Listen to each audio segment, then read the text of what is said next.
niaga.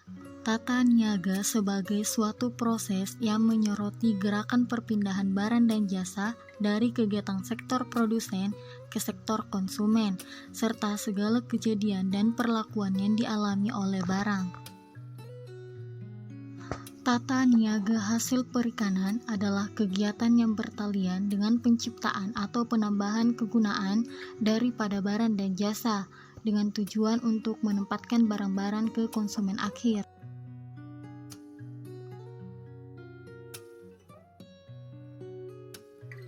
Satu, fungsi pertukaran. Fungsi pertukaran adalah kegiatan yang memperlancar perpindahan hak milik dari barang dan jasa yang dipasarkan. Fungsi pertukaran meliputi fungsi pembelian, yaitu berhubungan dengan pemindahan hak milik dari sejumlah barang yang dipasarkan, dan fungsi penjualan, yaitu untuk mencari atau mengusahakan agar ada pembeli atau permintaan pasar yang cukup baik pada tingkat harga yang menguntungkan.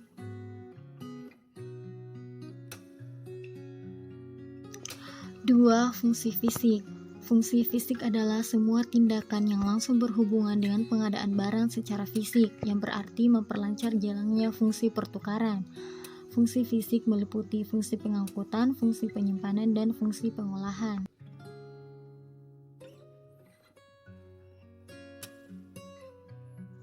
3. Fungsi fasilitas.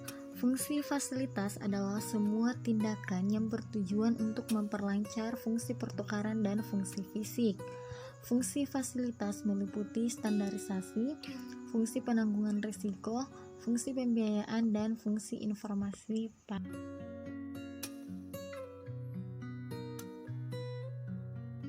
Peran tata niaga.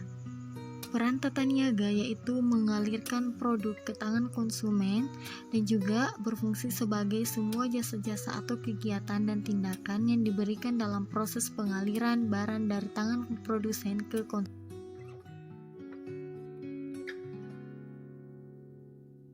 Saluran pemasaran. Saluran tata niaga atau pemasaran adalah pergerakan barang dan jasa dari produsen ke konsumen melalui lembaga tata niaga. Saluran tata niaga hasil perikanan pada umumnya terdiri dari produsen, pedagang atau pengumpul, wholesaler, pedagang eceran, dan konsumen.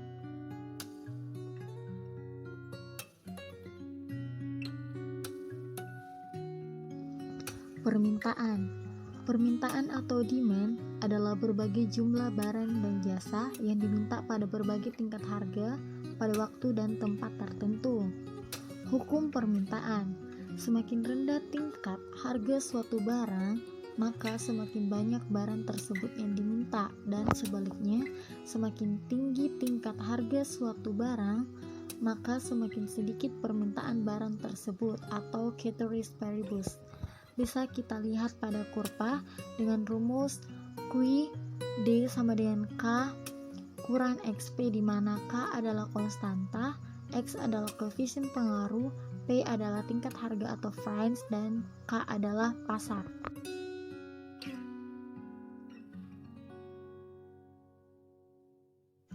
Bentuk permintaan ada 3. Yang pertama, permintaan efektif.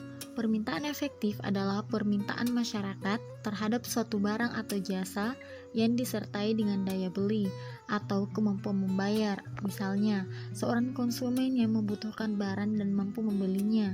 2. Permintaan potensial adalah permintaan masyarakat terhadap suatu barang dan jasa yang sebenarnya memiliki kemampuan untuk membeli tetapi belum melaksanakan pembelian barang atau jasa tersebut. 3. Permintaan absolut adalah permintaan konsumen terhadap suatu barang atau jasa yang tidak disertai dengan daya beli. Pada permintaan absolut ini, konsumen tidak mempunyai kemampuan atau uang untuk membeli barang yang diinginkan. Faktor-faktor yang mempengaruhi permintaan. Yang pertama, harga barang itu sendiri. Kedua, selera masyarakat. 3. Tingkat pendapatan. 4. Jumlah penduduk. 5. Ekspektasi yang terlalu tinggi.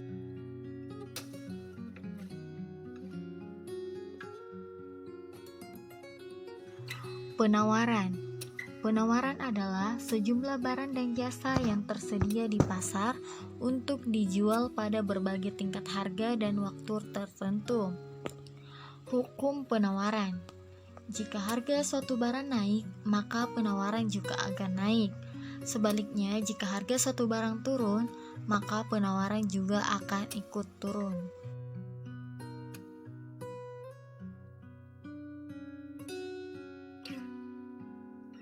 Faktor-faktor yang mempengaruhi penawaran yaitu harga barang itu sendiri, harga barang lain, biaya produksi yang digunakan, teknologi yang digunakan, adanya produsen baru, dan tujuan produksi perusahaan. Dalam permintaan dan penawaran, ada yang namanya keseimbangan. Keseimbangan permintaan pasar dan penawaran atau bisa dikatakan equilibrium adalah harga yang terbentuk pada titik pertemuan kurva permintaan dan kurva penawaran. Bisa kita lihat pada kurva di atas, terbentuknya harga dan kuantitas keseimbangan di pasar merupakan hasil kesepakatan antara pembeli atau konsumen dan penjual atau produsen, di mana kuantitas yang diminta dan yang ditawarkan sama besarnya.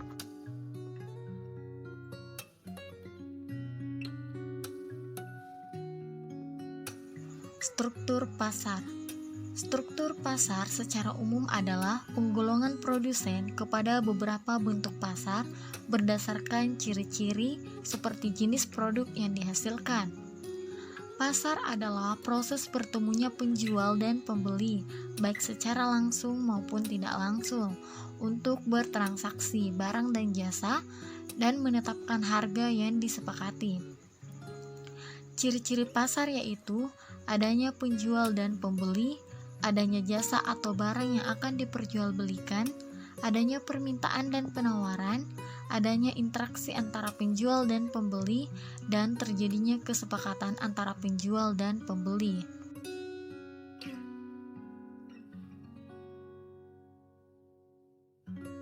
Bentuk pasar berdasarkan cara pelayanannya dibagi menjadi dua, yaitu pasar abstrak dan pasar konkret. Pasar abstrak yaitu pasar dengan barang yang diperjualbelikan tidak ada di tempat secara langsung. Proses jual beli dalam pasar abstrak tidak mesti berhadapan langsung atau tatap muka, namun bisa melalui telepon, surat, dan internet. Contohnya seperti pasar uang, pasar modal, aplikasi Shopee, Lazada, Tokopedia, dan lain-lain.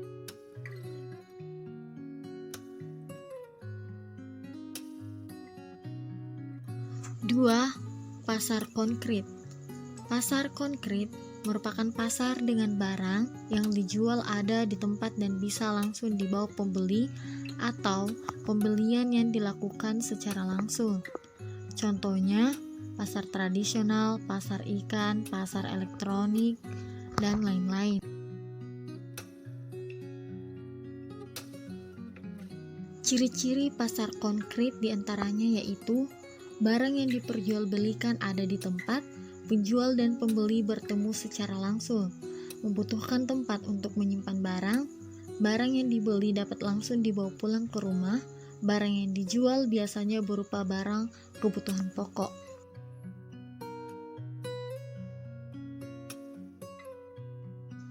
Bentuk pasar berdasarkan luas wilayah dibagi menjadi beberapa. Yang pertama yaitu pasar regional, meliputi beberapa negara pada wilayah tertentu. Misalnya di kawasan Asia Tenggara dibentuk AFTA.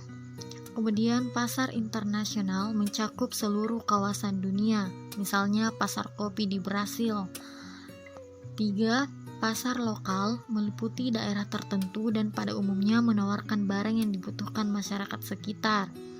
Dan 4. Pasar tradisional. Daerah pemasarannya meliputi wilayah satu negara. Pasar ini menjual barang-barang yang dibutuhkan oleh masyarakat negara.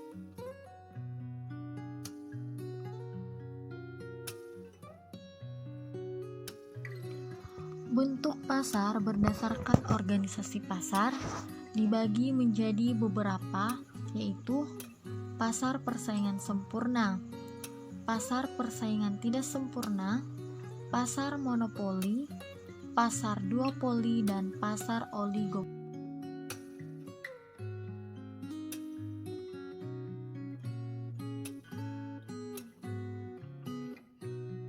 Bentuk pasar berdasarkan waktu penyelenggaraannya, yaitu pasar harian, pasar mingguan, pasar bulanan, dan pasar tahunan.